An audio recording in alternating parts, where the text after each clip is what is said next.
đánh chưa ngay nhỉ. Ô này tao nam mà anh nhờ. Anh là khơi nhà rồi. Ôn đào xin tí á. Đào nén tí á.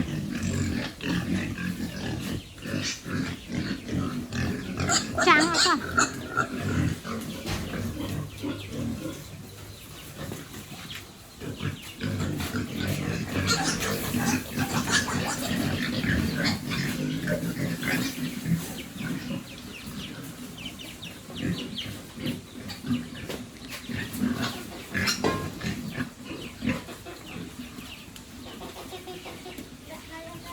Ủa chứ bánh tật mồm bờ nè chăm thứ ngay á chân vào ban cặp ăn về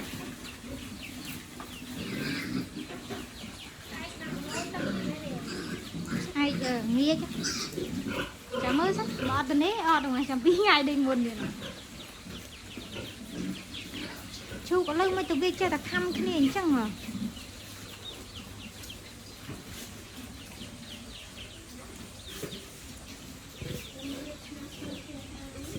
liệp thế nào mến chơi liệp này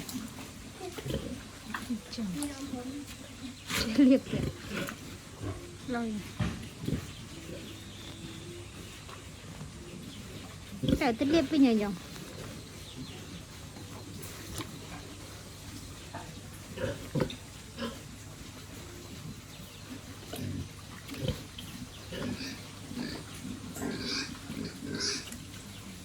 vui hôm đó này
mà hôi hồn kia ra cơ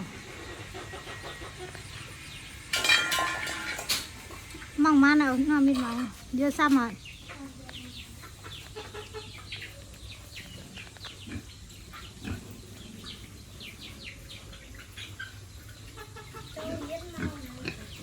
buồn ừ.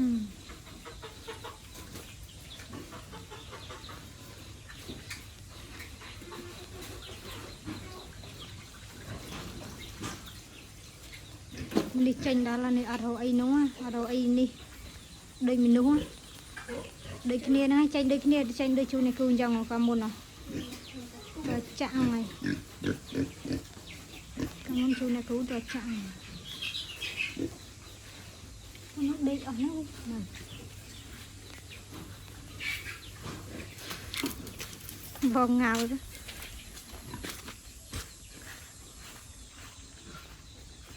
và tôi mau tam đi đâu nè